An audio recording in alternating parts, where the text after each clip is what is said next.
अब धोरों की धार की शुरुआत बड़ी खबर के साथ। जयपुर से बड़ी खबर। मुख्यमंत्री भजन लाल शर्मा ने अचानक सचिवालय में लाइब्रेरी बिल्डिंग का जायजा लिया और लाइब्रेरी बिल्डिंग में स्थापित राज्य संपर्क पोर्टल से 181 का निरीक्षण किया। सीएम ने पोर्टल्स के ऑपरेटर से भी बातचीत की। इसके अलावा आम जनता के आने वाले कॉल्स को अटेंड कर उनकी समस्याएं जानी। कोटपुतली बहरोड के वार्ड संख्या 29 के नेमीचंद ने गंदे नाले की सफाई पर मुख्यमंत्री को फोन पर समस्या बताई। सीएम ने समस्या के हल करने के लिए तुरंत निर्देश दिए। इसी प्रकार पीडब्ल्यूडी विभाग से संबंधित सड़क पर पोल हटाने की बात पर नवलगढ़ झुंझुनू की वार्ड संख्या 3 साव की ढाड़ी के सुधीर ने मुख्यमंत्री भजन लाल शर्मा से 181 पर डायरेक्ट बात की और मुख्यमंत्री ने सुधीर की समस्या को सुना और अधिकारियों को तुरंत हल करने के निर्देश दिए। सुशांत जुड़ चुके हैं हमारे साथ इस खबर पर ज्यादा जानकारी देने के लिए। सुशांत, सीएम ने लाइब्रेरी बिल्डिंग का दौरा किया। इस औचक निरीक्षण के दौरान क्या कुछ यहां पर जो परेशानियां लोगों की थी, जो समस्याएं थी, उस पर बातचीत हो पाई है? देखिए, मुख्यमंत्री आज सीएमओ में थे। अचानक वो सचिवालय में लाइब्रेरी बिल्डिंग का निरीक्षण करने निकले और ये औचक निरीक्षण था, प्लानिंग के तहत नहीं था। और वहां जाकर उन्होंने न केवल बिल्डिंग का निरीक्षण किया बल्कि जो 181 है संपर्क पोर्टल, जहाँ पे लोग अपनी शिकायतें दर्ज करवाते हैं, वहाँ वो गए, ऑपरेटर से बात की और इस दौरान उन्होंने कई कॉल भी खुद अटेंड की। और बड़ी बात ये रही कि इस दौरान जिस तरह की शिकायतें आई, उनमें एक शिकायत थी कोटपुतली बहरोड से। इसमें वार्ड नंबर 29 के नेमीचंद ने गंदे पानी के नाले की शिकायत की थी। मुख्यमंत्री ने अधिकारियों को कहा कि इसे तुरंत प्रभाव से किया जाए।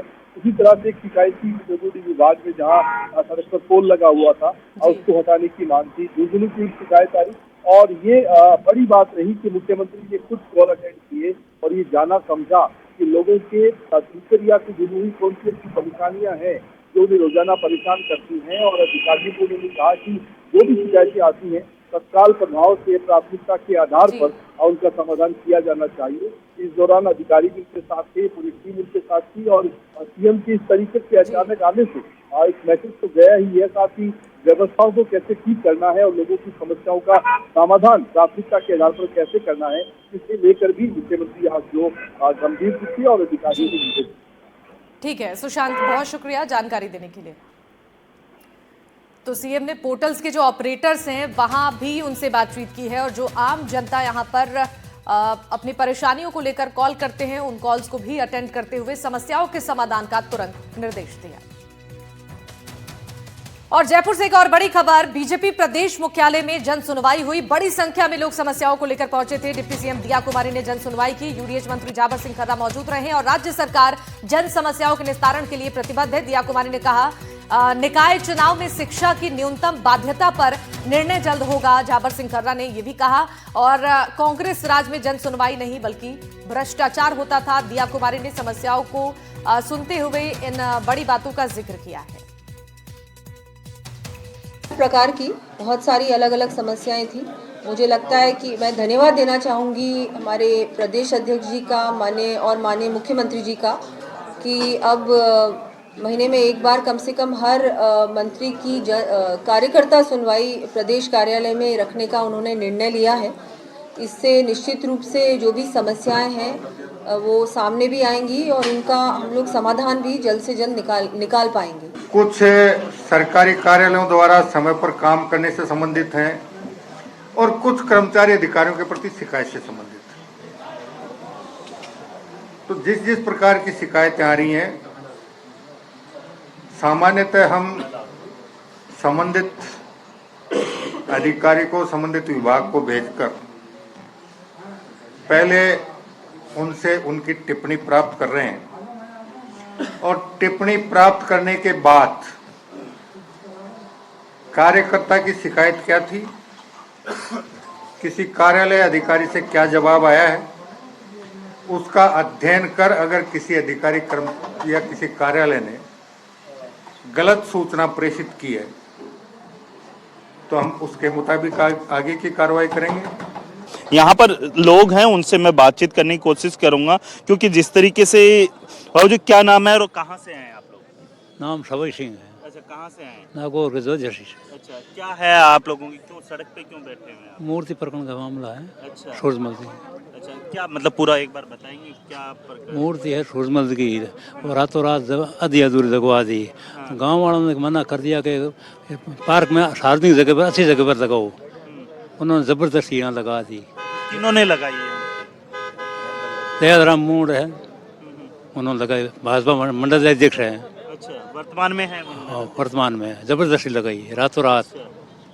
तो आप लोग मना कोई डिस्कशन हुआ है? बगैर सहमति से, न कोई गांव की सहमति है न किसी और की सहमति है, रात को 1 बजे जबरदस्ती आकर के गुपचुप तरीके से लगाई गई है।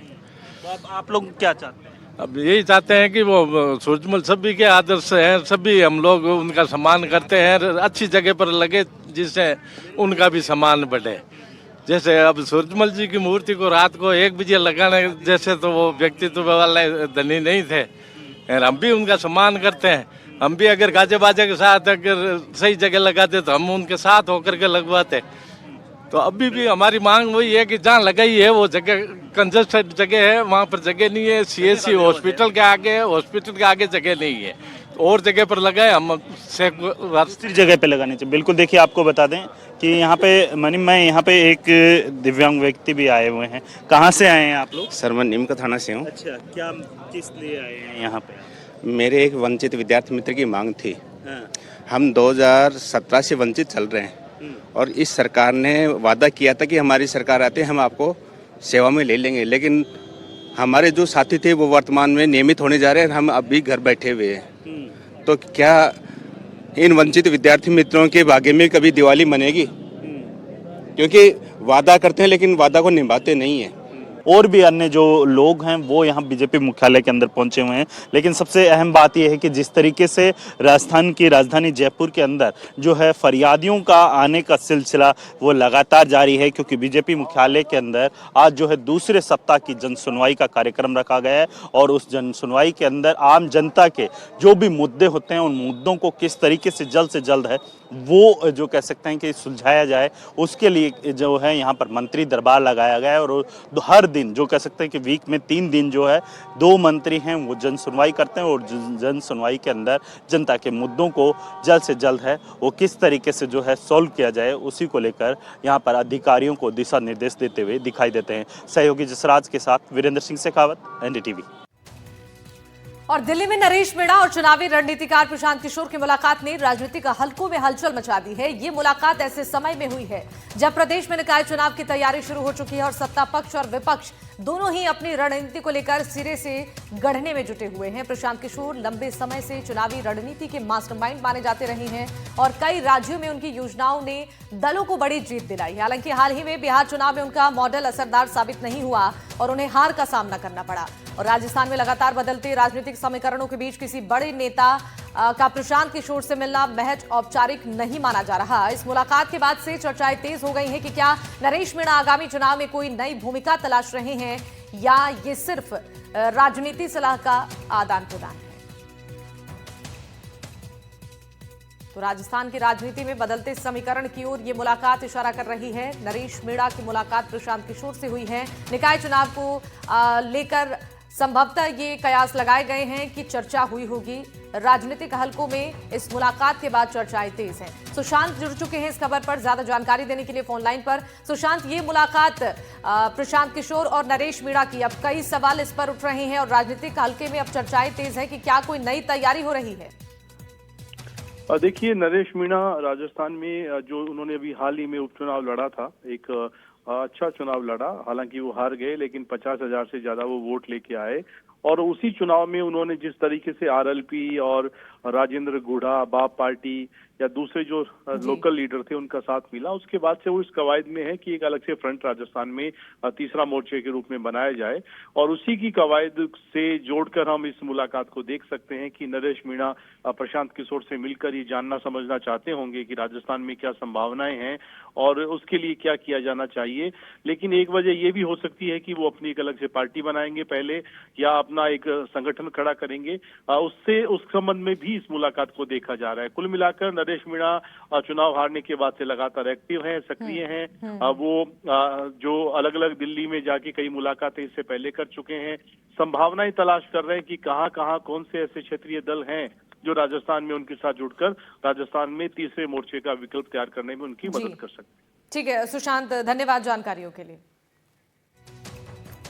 आगे एक और बड़ी खबर है जयपुर से। राजस्थान प्रदेश कांग्रेस की OBC विभाग की बैठक हुई। संयुक्त संगठनात्मक बैठक बुलाई गई और प्रदेश अध्यक्ष हरसहाय यादव की अध्यक्षता में बैठक हुई। ओबीसी वोट बैंक पर फोकस करने पर चर्चा की गई। अति पिछड़ों और छोटी जातियों को संगठन में जोड़े। उन्होंने कहा कि आगामी चुनाव में ओबीसी पदाधिकारियों को महत्व दे और साथ ही ये भी कहा कि तभी जाकर सत्ता में पार्टी की वापसी तय हो पाएगी। 14 दिसंबर को रामलीला मैदान में दिल्ली में होने वाली महारैली में ओबीसी कांग्रेस से लगभग 2500 पदाधिकारी जाएंगे। इस बैठक के मुख्य अतिथि विधानसभा में प्रतिपक्ष के नेता टीकाराम जूली ने बैठक को संबोधित करते हुए कहा कि आपके हक और अधिकारों की रक्षा की लड़ाई लड़ने के लिए मैं सदैव आपके साथ हूं।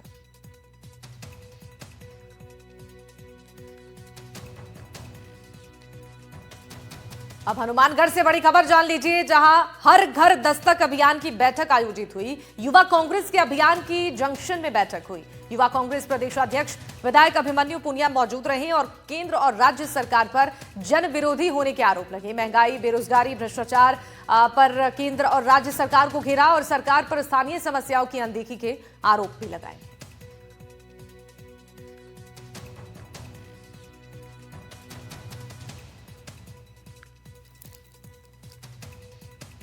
दौसा की धरती पर आज इतिहास लिखा गया है। मेहंदीपुर बालाजी धाम तक श्रद्धालुओं की आस्था अब पंखों पर सवार होकर पहुंच पाएगी। दरअसल हेलीकॉप्टर सेवा की शुरुआत ने धार्मिक पर्यटन को नई ऊंचाई दे दी है। ये सिर्फ सफर नहीं बल्कि आस्था और आधुनिकता का एक संगम है।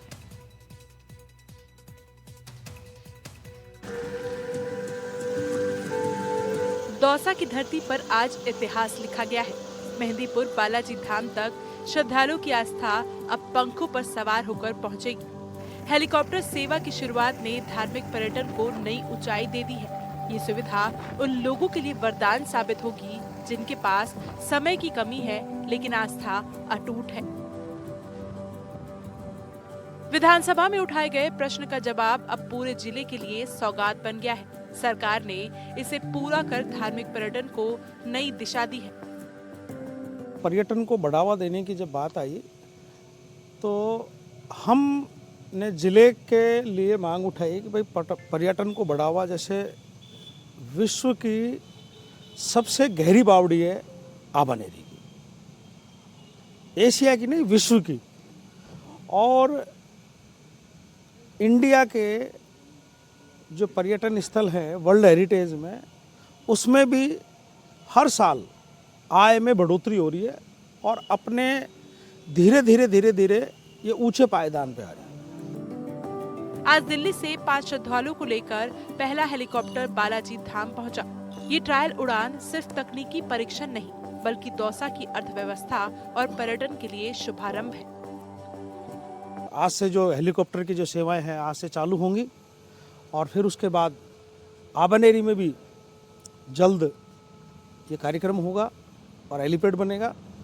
और हम तो चाहते हैं पपलाज माता आबानेरी, मैंने झाजीरामपुरा के लिए भी कहा है, और साथ में इसको अगर भानगढ़ को भी जोड़ दिया जाए तो एक सर्किल बन जाए कि पर्यटक यहाँ आए और एक ही दिन में कम समय में अपनी हवाई यात्रा भी कर ले और सब पर्यटन स्थलों पर जो जाकर समय का बचाव और पर्यटन को बढ़ावा दे। दिल्ली और जयपुर से मेहंदीपुर बालाजी धाम तक का सफर अब घड़ी की सुइयों से भी तेज हो गया है। जहां पहले घंटों का इंतजार था, अब वही दूरी महज 25 मिनट में सिमट गई है। अलवर के पिनान से तो श्रद्धालु केवल 15 मिनट में मंदिर की चौखट पर होंगे। बुक योर हेलीकॉप्टर कंपनी सेवा का संचालन करेगी। टिकट ऑनलाइन उपलब्ध होंगे और प्रति यात्री किराया फिलहाल 70,000 रुपए तय किया गया है।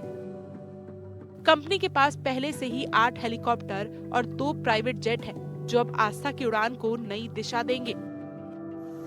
ये सिर्फ एक यात्रा नहीं बल्कि समय और आस्था का संगम है, जहां श्रद्धालु अब आसमान की ऊंचाइयों से उतरकर सीधे बालाजी के दरबार में पहुंचेंगे, जहां हर मिनट की बचत, हर उड़ान की गूंज भक्ति को और गहरा बना देगी। स्थानीय व्यापारियों और होटल कारोबारियों के लिए ये सेवा नई संभावनाएं लेकर आई है। हेलीकॉप्टर से आने वाले यात्रियों के लिए प्रीमियम होटल, स्थानीय परिवहन और सेवाओं में वृद्धि होगी।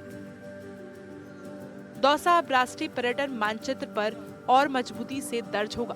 आगामी दिनों में ये सुविधा आभानेरी, चांद बावड़ी, पपलाज माता मंदिर, झाजीरामपुरा और भानगढ़ तक भी शुरू होगी। इससे बाहर से आने वाले पर्यटकों को सुविधा मिलेगी और राजस्थान का धार्मिक और ऐतिहासिक पर्यटन एक नए दौर में प्रवेश करेगा। ये प्राइवेट कंपनियों के हेलीकॉप्टर हैं।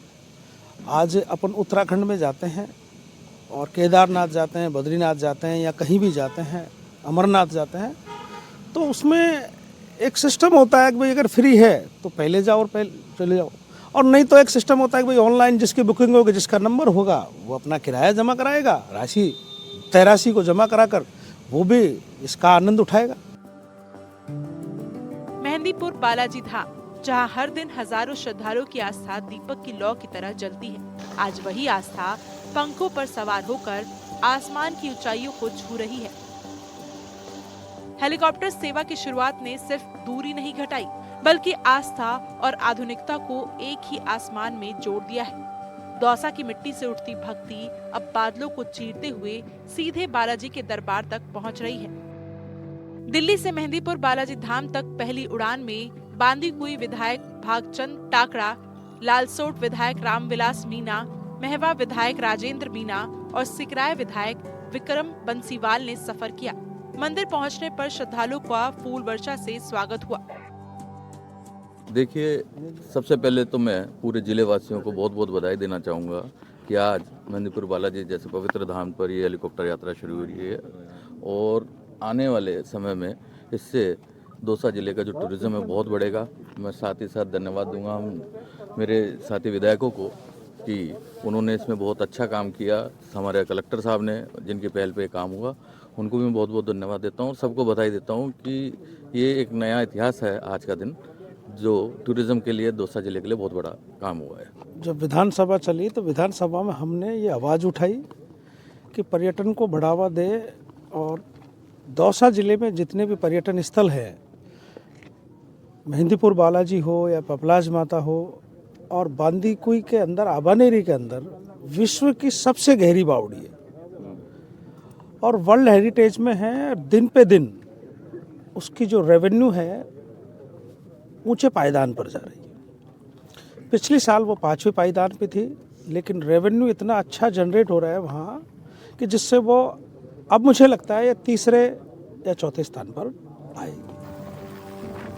इस सेवा का संचालन कर रही बुकयोर हेलीकॉप्टर कंपनी, जिसके फाउंडर मनीष सुनारी अलवर जिले के लक्ष्मणगढ़ तहसील के सुनारी गांव के युवा उद्यमी हैं। उन्होंने सरकारी नौकरी छोड़कर अपनी कंपनी बनाई और आज 8 हेलीकॉप्टर और 2 प्राइवेट जेट संचालित कर रहे हैं। आज तो एक प्राइवेट ऑपरेटर इसमें आए हैं, लेकिन कोई भी प्राइवेट ऑपरेटर इस हेलीपैड का इस्तेमाल कर सकता है। हमने इसके लिए शुल्क का निर्धारण करा है, और वो शुल्क का जो पैसा है वो जो हमारी स्थानीय निकाय है, जैसे ग्राम पंचायत और पंचायत समिति में आएगा, तो इससे यहाँ पे स्थानीय निकायों में विकास भी होगा। बाहर से जो यात्री हैं, जो जिनको समय नहीं मिल पाता, वो कम समय के अंदर दिल्ली से यहाँ इस पर्यटन स्थल का विजिट भी कर सकेंगे, और हमारी जो स्थानीय इकोनॉमी है उसको भी बूस्ट मिलेगा। आज का दिन सिर्फ एक सेवा का शुभारंभ नहीं, ये दौसा की पहचान का विस्तार है, जहां परंपरा और प्रगति ने हाथ मिलाया है, जहां इतिहास और भविष्य एक ही उड़ान में सवार हो गए हैं। बालाजी धाम की घंटियों की गूंज अब आसमान से उतरते श्रद्धालुओं का स्वागत करेगी। हर उड़ान के साथ ये संदेश गूंजेगा कि आस्था की कोई सीमा नहीं होती, वो जमीन से आसमान तक और आसमान से मंदिर तक पहुंच सकती है। Bureau report, NDTV, Rajasthan.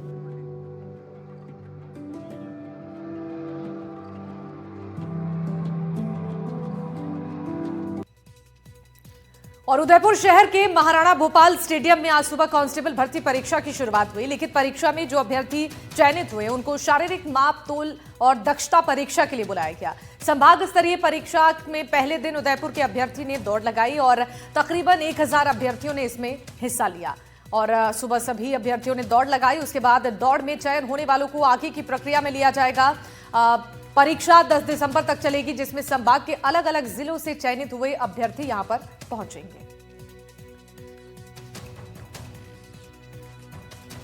और एक बड़ी खबर आ रही है झुंझुनू से, जहां सशस्त्र झंडा दिवस पर जागरूकता रैली निकाली गई और जिला सैनिक कल्याण अधिकारी के नेतृत्व में इस रैली का आयोजन हुआ था। शहीद स्मारक पर सभी शहीद वेदी को नमन किया गया। सैनिक कल्याण विभाग कर रहा चंदा संग्रहण अभियान और कर्नल पुनिया के अन्यामजन से सहयोग करने की अपील भी की है। आज हमने जो है एक जागरूकता रैली निकाली है जिसमें कि हम अपने ऑफिस से जो है शहीद पीरू सिंह स्मारक पे आए, वहाँ से जो है वो शहीद स्मारक पर हैं और शहीद स्मारक के बाद में हम अब विभिन्न जो है विद्यालयों में, महाविद्यालयों में, हॉस्पिटलों में वहाँ जा कर के और इसके बारे में बताएंगे और लोगों से जो है वो चंदा इकट्ठा करेंगे। जितना अधिक से अधिक चंदा होगा उतना चंदा इकट्ठा करेंगे। और इन्हीं तमाम खबरों के साथ इस बुलेटिन में फिलहाल के लिए बस इतना ही। देखते रहिए NDTV राजस्थान। नमस्कार।